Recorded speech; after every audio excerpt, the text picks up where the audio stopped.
It's so good to be back here again to share the word of God. And before I go forward, I want to ask Harry one question. Did he by any chance get an access to see my meeting notes? Because he was actually sharing and he shared half of my message. So I think that has kind of eased my pressure a little bit. Uh, Thank you very much, Harry, and it's absolutely wonderful worship. Joel and team, I think Joel's message also was like towards what I'm going to share this morning. It's so good to be back here. I want to take this opportunity once again to thank our pastors for giving me this beautiful opportunity, a privilege actually to share the word of God. And it was so good to see some of you last week face to face, I would say. And it was a joy for me to meet some of my colleagues last week as well, face to face. You know, in this pandemic situation, meeting someone face to face is actually a kind of a big deal. I mean, it is like, we are finding ways to meet our friends and colleagues and our relatives. We are doing everything to make sure that, we go and meet. And it's actually a kind of a big deal. But in the Bible, God also met people in the Old Testament face to face. Not everybody, but there were few people he met. Jesus in the New Testament met everybody face to face. He had face to face interactions. He met everybody face to face. And that was a beautiful thing. He could talk to people, he could touch people, he could heal, people could touch him, feel him, some people could touch his blood. They could do everything with Jesus. But in the Old Testament times, God picked up someone and very few people, very few people, where he said that he had meeting with them face to face. And when God picks up somebody face to face, he doesn't pick up everybody from the family. Not always. Sometimes he picks up only one person. And sometimes he picks up the most weakest person in the family. He says, I want this man, I want this woman to be my spokesperson. And we read in the Old Testament that God picked up one man. This man was not he did not have the kind of a leadership skills. He did not have that voice. He was kind of had a stutter. He couldn't speak so well. He did not have those beautiful words and this good grammar and English and all those things. But God picked up this man. But when God picked up this man, there was something happened in the family. The family was not very happy about it. And church, whether you go to the Eastern Hemisphere or Western Hemisphere, wherever you go to India, we have got stories after stories where we see that the families have got distorted and families have broken down because of rivalry. And this rivalry happens mostly within the siblings. The rivalry happens between the siblings when siblings starts to think, why did God pick up this man? He should have picked me up because I am more talented than the other one. But in God's kingdom, there is no talent, there is no education, there is no qualification. He picks up somebody whom he feels, but why does he pick him up? Why does God pick someone?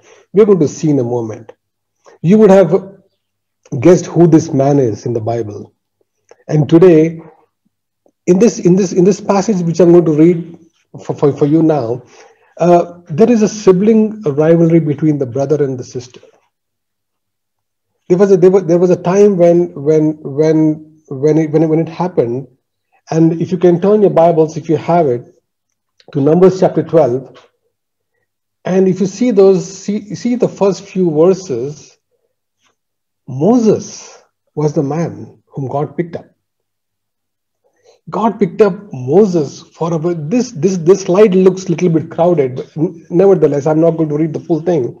But I just wanted to tell you that these two, his brother and sister, Miriam and Aaron, had a problem because God had picked up Moses for a beautiful cause he had picked up to fulfill his purpose, which God was planned for us. He had picked up Moses to liberate people from slavery. And here was it, that this man was there. When he picked him up, there was a sibling jealousy, sibling rivalry, and that's the time when God said he was not happy. Friends, if we want to do something in our church life, in your office life, in your society, in your nation where you come from, God wants to first settle down things at home.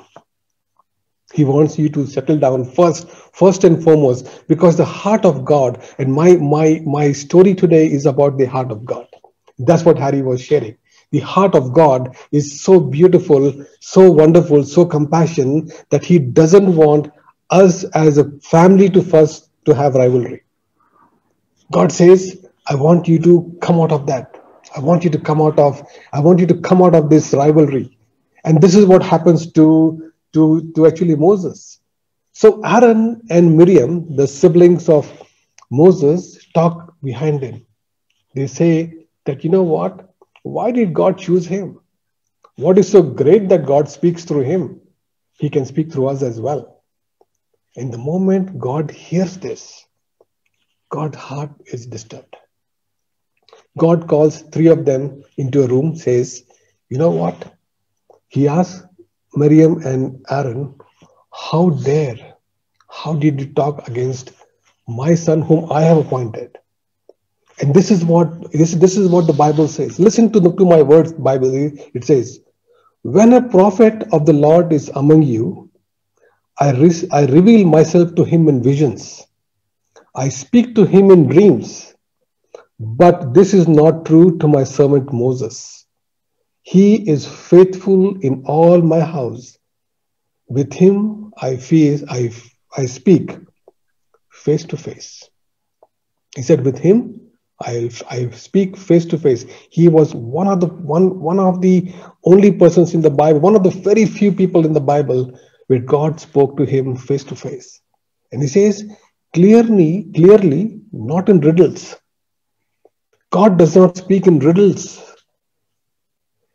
Jesus spoke in parables. What is the difference between a riddle and parable? Riddle is for you to check your intelligence. It is for you to see how smart you are. You can give a riddle, somebody say, hey, you know what? Can you solve this riddle for me? Riddle is something for people to test their knowledge and the intelligence and to see how smart this person is. But God says, when I speak to my son Moses, I don't speak to him in riddles. Jesus spoke in parables. Parable is something, a story which has got a spiritual significance, which gives an illustration about how it is mostly to do with a spiritual story to tell somebody, to bring them into comparison with something. That is what talks about parable, right?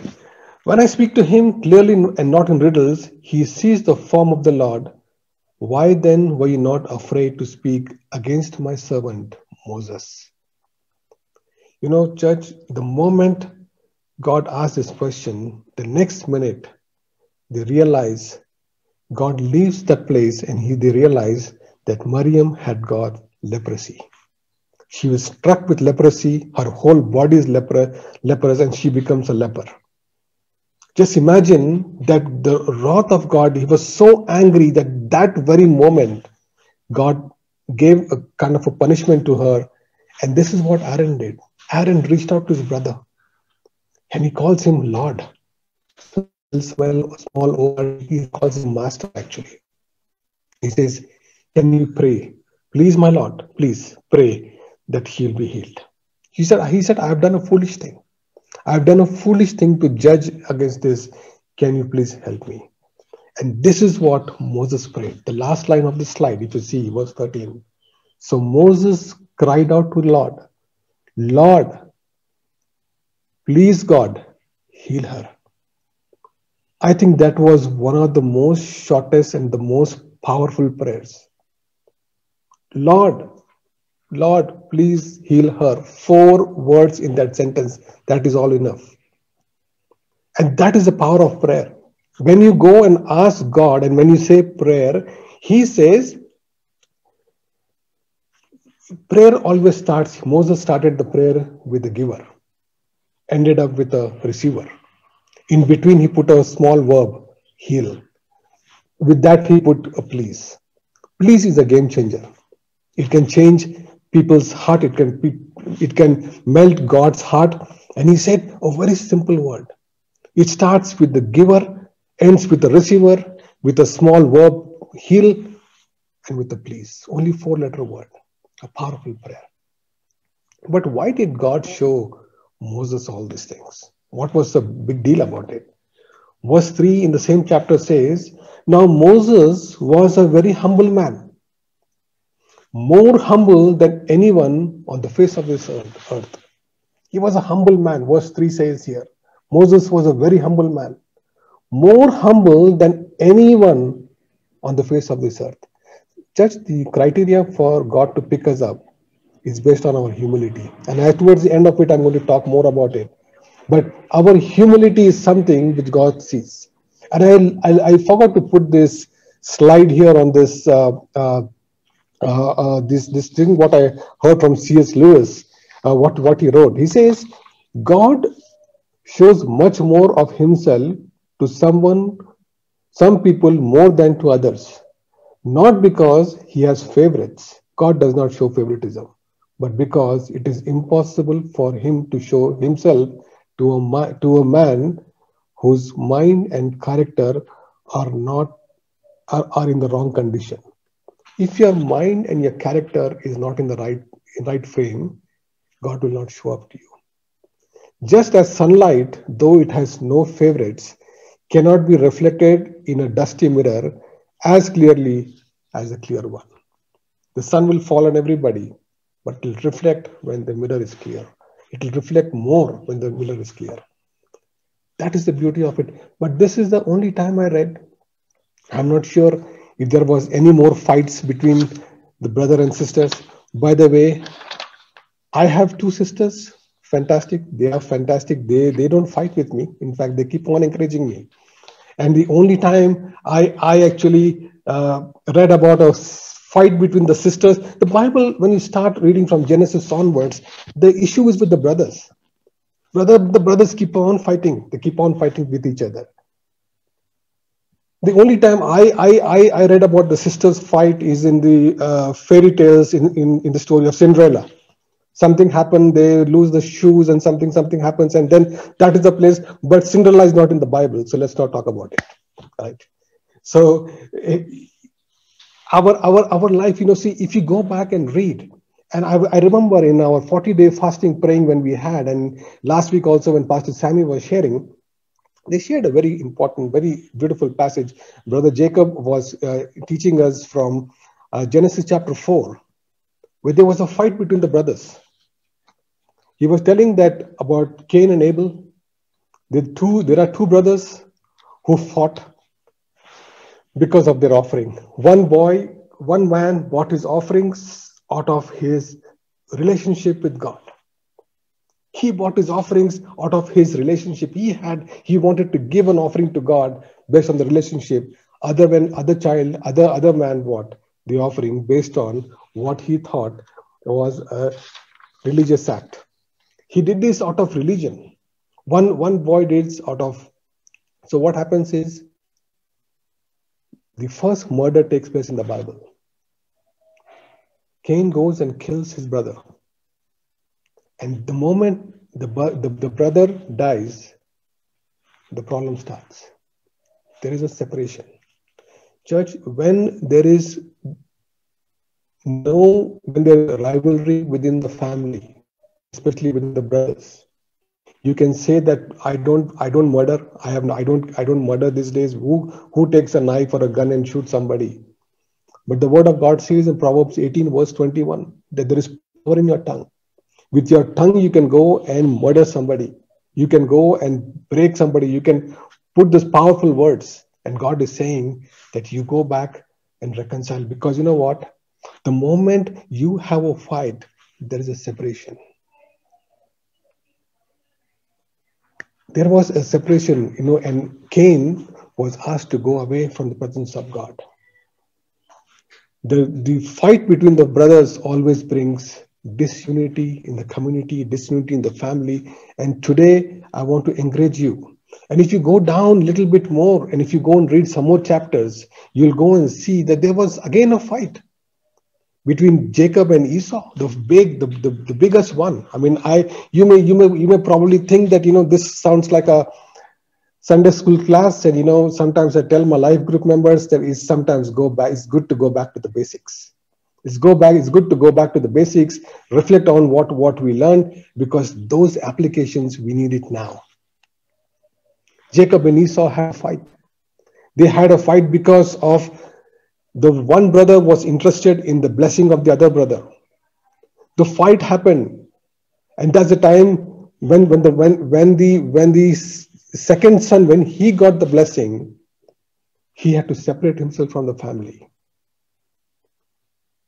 The Bible says in Psalm 133, how beautiful it is when sisters live in unity. Does it say that? It says brothers live in unity, right? It is like oil poured on the head of Aaron. It goes from the head to the beard and rests upon the garment. That is what God is asking us to do. He's saying that I want you to live in unity. I want you to live, and if anybody is there in our church group right now, or anybody watching, with permission from pastor, I can give you a 30-second WhatsApp break. You want to send a message to your brother to say, I'm sorry. You can do it now. Because the power of unity is something that starts at home. You need to go and get reconciled with your brother tonight, today. Today is the time when you're going to reconcile. Because you know something? When Jacob and Esau, when Jacob got the blessings, when he stole the blessings of his elder brother from his father, he deceived. He kind of betrayed his brother. He went and he was against his brother, went and stole that blessing from there. There was again separation. He had to flee from that place. He had to leave his father and mother and brother, and he ran off to a different city because he knew that his brother was going to kill him.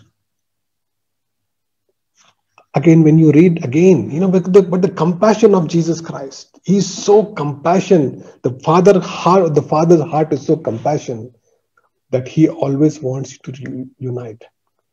In the next few chapters, we read that Jacob, all of a sudden, he's married, he's got children, he's got his own property. The both brothers are living in different cities. They have not met for years together. They forgot actually how they look like. But this is what it is. He says, they have gone in, and suddenly Jacob decides, you know what? Let me go and send a WhatsApp message to my brother. Send him, hey, you know what? He says, he would have said, how are you, brother? How are you doing? And the brother got astonished. My brother has come to me, I don't know after how many years, and the brothers reconcile. And after that, you see that they succeed much more than what they did in the past. Some of my friends in India, they are fighting court cases between the brothers for a small land, for a small property.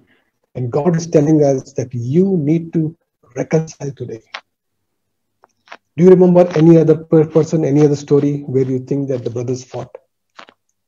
The brothers of the Joseph and brothers, the 12 brothers, again they had a fight. They had a fight because the brothers were jealous because the father gave his beautiful robe, a coat, he gave it to one of his sons. Out of the 12 sons, he gives it to one son, the youngest son. The older brothers all get upset. Again, jealousy, envy, betrayal. These are the causes for family to split. And here it is again. Joseph is sent back outside the place. He's sent outside. He's sold by his brothers. The brothers tell lies to their father that he has been killed by some wild animal. And this is what happens. The father's heart was grieving The father was crying because he was his favorite son. The father's heart was crying because he said, my son, I've lost my son. In the old days, the father had to believe in some lies. Church, something is there, but Joseph again was used for this family. I want to ask you something. Today, if you have to bless your sons, if you have two boys, we have two boys. Our pastors have got two boys. Some of our leadership group have got two boys. Many of our congregations have got two boys. To whom are you going to, how are you going to bless your children? How are you going to bless these boys? Are you going to bless them the blessing of Cain and Abel? Are you going to say, okay, Jacob and Esau? Or the Joseph brothers, Reuben and Joseph, because the younger brother got the blessing from the older brother? Is there anybody whom you think that they can be blessed? There is two brothers are mentioned in the Bible who were unique, who were different. Those brothers were different to the brothers who are there, I was mentioned in the past. Those brothers are not much known in the Bible. They are least known brothers. They are not known as brothers who can be this thing. They are not known, but they are the brothers who were different. And they are so less known that I even find it difficult to pronounce their names. The brothers were brothers of Joseph. We don't even know who the brothers, sorry, I mean to say sons of Joseph. We don't even know who were the sons of Joseph, right? The sons of Joseph were Manasseh and Ephraim. I don't know whether I'm pronouncing it correctly.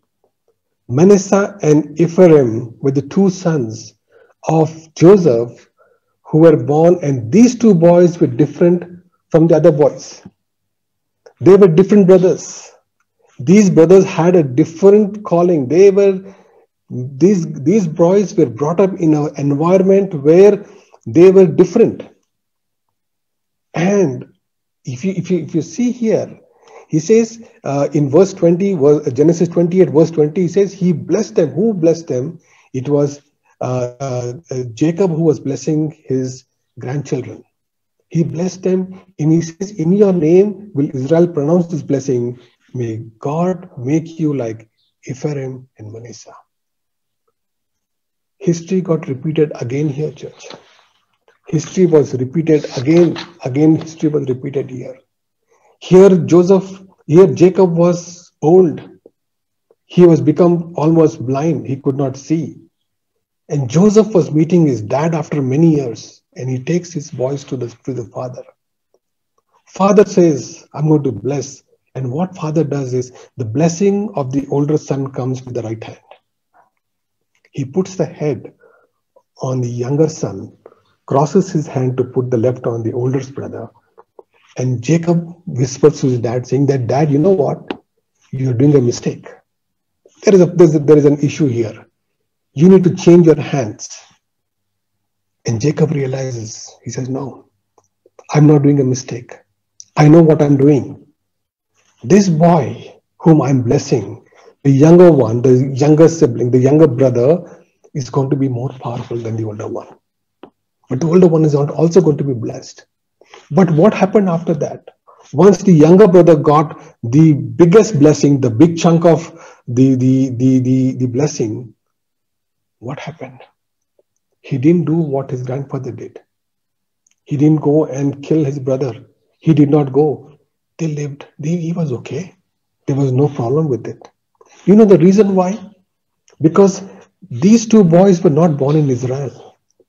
These two boys were born in Egypt. And Egypt was separate, and he was raised up by Joseph. Joseph was a man of integrity. He was a man who was an honest man. He brought up his son in such a way. And on those Friday nights, the weekends, those children did not go to their uncles who had those kind of a bad anointing. They were raised up beautifully. And that is the reason why I believe, I'm not sure, I don't have a Jewish friend, that even till today, when a Jewish father blesses their sons on the eve of their Shabbat, on a Friday night, he blesses them with the blessing of Manasseh, and Ephraim.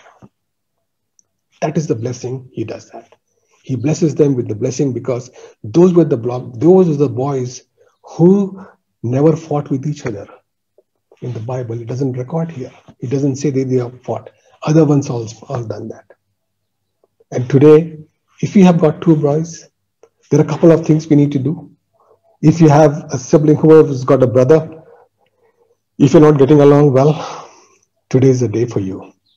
Today is the day for you to go and call him and say, I'm sorry, brother. I have done a mistake. And today, let's go and let's get along. We are all in the stage of Corona. We do not know what's happening in this world. We do not know how long things are going to be. Let's reconcile, because if our parents are alive, let them see, let them get that joy. If I'm speaking to someone, you can go and take this break, 30 seconds break, and send a WhatsApp message. Do this. Let's move on. Some of you would have thought the message got over. Today, brother finished in 20 minutes. We'll tell the pastors every week we'll give him only. But I'm not done yet. We'll move on. And Jesus, this is the main story. This is the main story for us. When Jesus comes into the scene, there is excitement and there is joy. And here it was Jesus also was talking about two boys. He was talking about two brothers, and I don't know, and I'm 100% sure that there is nothing for you to get excited because you know the story very well. He was talking about these two sons of his. He was sharing a parable in Luke chapter 15, verses 1 to 31. It's 31 verses. We are not going to read these 31 verses, but I can tell you that there are three things in this parable. And I was telling you about a riddle and a parable. Parable is something which Jesus used these parables to teach his people, because simple words, simple illustrations he brings in.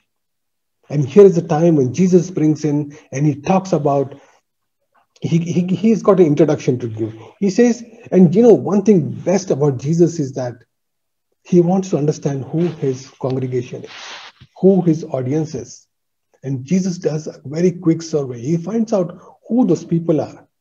Some of you who are school teachers, some of you people who are there, you know your students very well. Those students who are, sometimes those students who are like, who make a lot of noise, those backbenchers, those students who are very intelligent, you know those groups of people, and you go and give the message and you teach accordingly. You know who are the weak ones, who are the strong ones, who can grasp well. And this is what it is. And Jesus was saying in Luke chapter 15, now the tax collectors and sinners were all gathering around to hear him. But the Pharisees and the teachers of the law muttered, this man welcomes sinners and eats with them. Jesus's audience, he segregated four sets of people: tax collectors, sinners, Pharisees, and teachers of the law. He identified four sets of people here. You know what? He again breaks it out into two sets. One of the tax collectors and sinners, and Pharisees and teachers of the law. And he gives this message to that congregation. He gives these three parables to them to show them what does it mean to be with the sinners. This man welcomes, those people said, this man welcomes sinners and eats with them. That's what the Pharisees were saying. But here you see something very interesting, is that in this whole thing, there is a separate section for tax collectors and sinners. Who were the sinners? Pharisees were people who were the religious people. Those were the ones who follow the law. They were the ones who follow the law which is written in the book of Bible. They go everything step by step. Whatever is written, they will do it.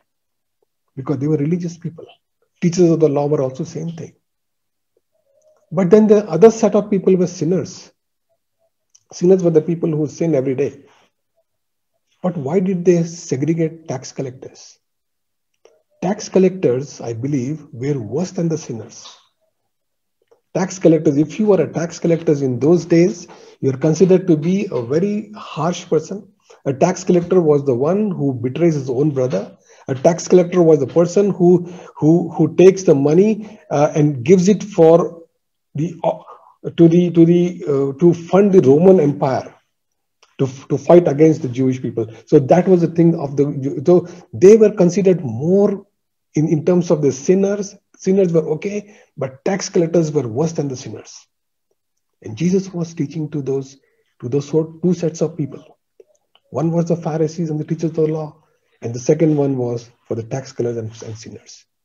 I'm going to jump to the third parable. The first parable talks about a lost sheep. The second parable talks about a lost coin. And I'm going to be dwelling for some time on the third one. The third one talks about the lost son. This is the story for some of you who have joined, who do not know. Especially, I want to thank some of my office colleagues who have joined. Probably for their sake, let me just give a little bit of a background onto the story. One of the sons goes to the father one day and says, man has got two sons. The younger son goes to the father and says, Dad, you have died. You think that you have died. Give my inheritance. And the father was so kind. He takes the checkbooks, writes the inheritance. He said, this is what it is. I have valued your property. Comes to X amount. You take this property. And he says, I want it now. And the father does that. He gives it to him. He just goes. This son goes astray. He goes on, spends this money on alcohol, drugs, gambling, nightclubs, womanizing. He does every single thing. And in some time, all his money is over. He's got nothing to, he's got no idea what to do now. So he goes and works in one of the places where where there are pigs, and he takes care of the pigs. He becomes a shepherd. He tries to feed the pigs. And suddenly he realizes that in my father's house, there are so many things. I've got servants, I've got everything there. Let me go back. Let me go back to my father. And that is the whole beauty of this whole thing. The son walks back home, and the father probably was sitting every single day waiting for his son to come back. My children have not gone to the hostel. I know that Pastor Sam and Pastor Sammy and their children have gone to the hostels.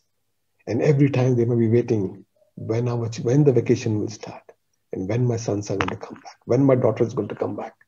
They're all waiting when those things will come back.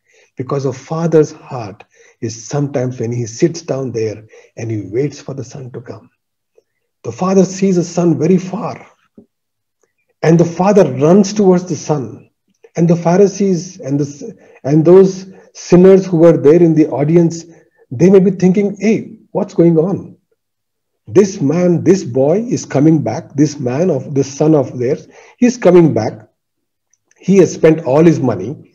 He has not had a shower. He has not done anything. He has gone to so many women. He has lost all his money. And the father is running towards him.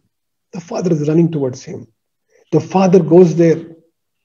And as soon as the father looks at him, the Bible says in Luke chapter 15, verse 20, he says, he got up and went to his father. While he was still a long way off, his father saw him and was filled with anger, rage, hatred, bitterness. No. Nothing of that sort. The father was filled with compassion, the Bible records in verse 20. The Bible records that the father was waiting for his son to come. He was waiting for him, not with anger in his heart, saying that I am so angry with my son. He has gone and blown up all my money, what I saved, and he spent it everything. His body is gone. He's onto alcohol, drugs, everything. But he says he ran towards his son, threw his arms around him, and this is what the Pharisees may be seeing, looking at him, saying that, hey, you know what is happening? He is going to a man who is he was with the pigs. And in the Jewish culture, touching a pig is something unclean. You cannot touch a pig. And this is what the brother was doing, the father was doing. He says, I am going to go anyways. And he goes there and he hugs his son, threw his arms around him. And to add icing to the cake, he goes and kisses him. He kisses his son, who has probably not brushed his teeth for many days. His body, there might be a kind of a stench coming out from his body. He must not have shaved. He must have redone. He must be stinking of this pig odor. But the father doesn't look into all that. Church, this is the message I want to share with you today. That God, the sinners separated themselves from God, not because of anything, not because God separated them. They separated themselves. They went behind, they went back. They are the ones who went back and said, we don't want to have communion with you. But God, being the Father, had so much compassion that he has gone them. He goes there and he embraces that son. And today he is waiting for us. He did not tell him that you go have a shower first. You go and brush your teeth, you shave, you put some nice deodorant on yourself and you come to me. He didn't say that.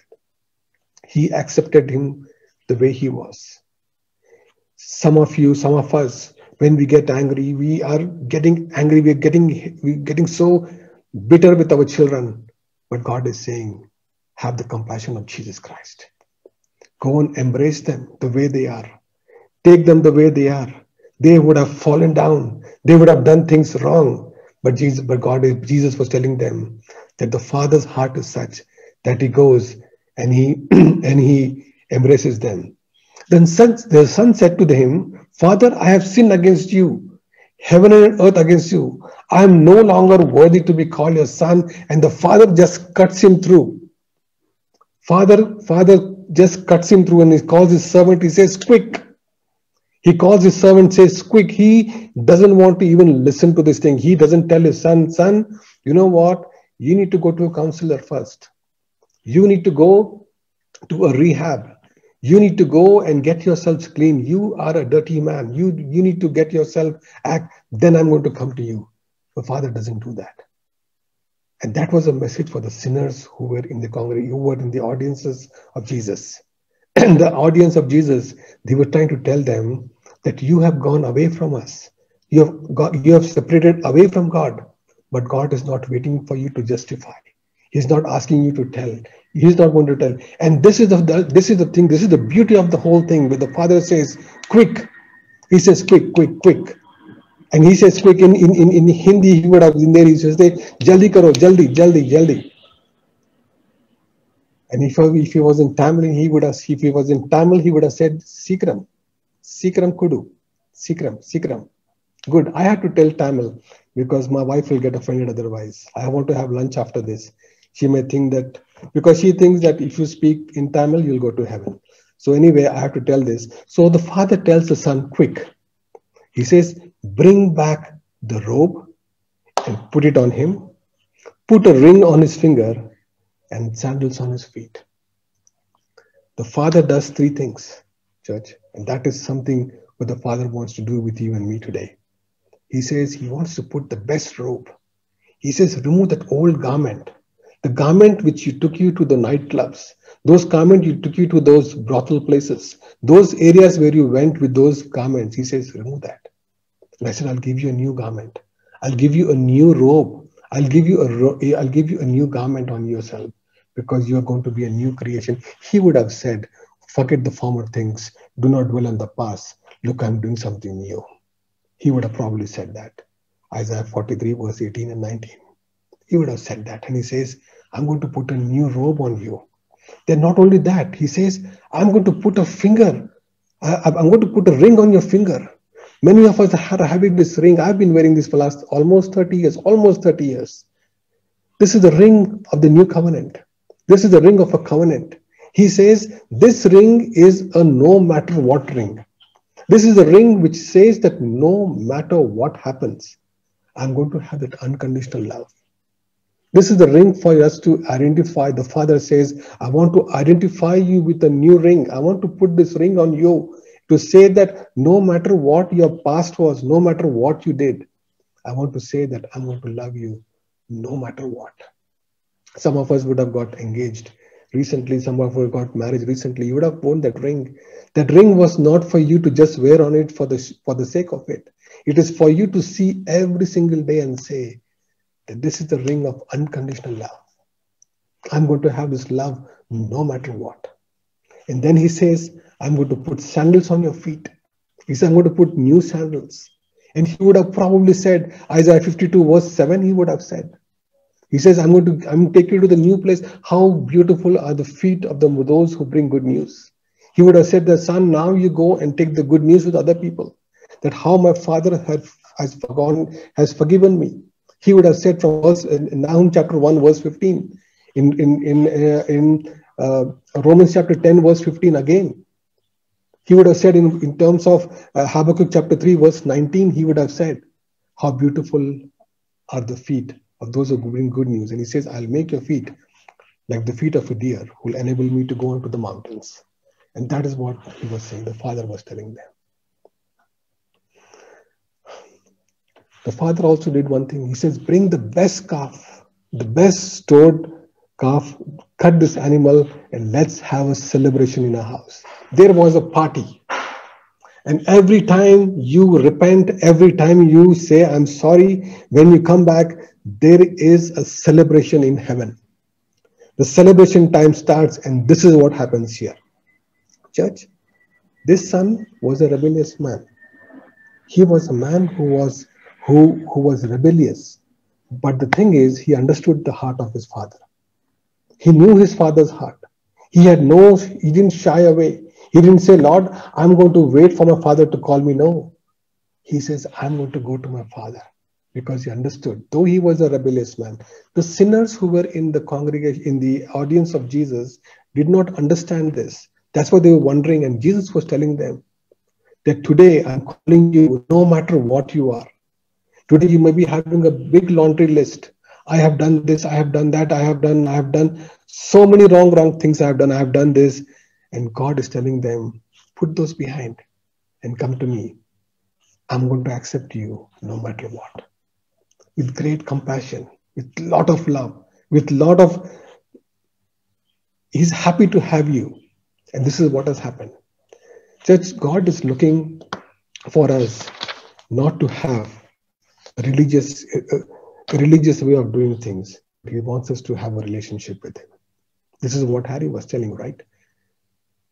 Now just come back to the others. I'm going to close in the next few minutes. Just bear with me. I'm going to come back to the second son who comes there.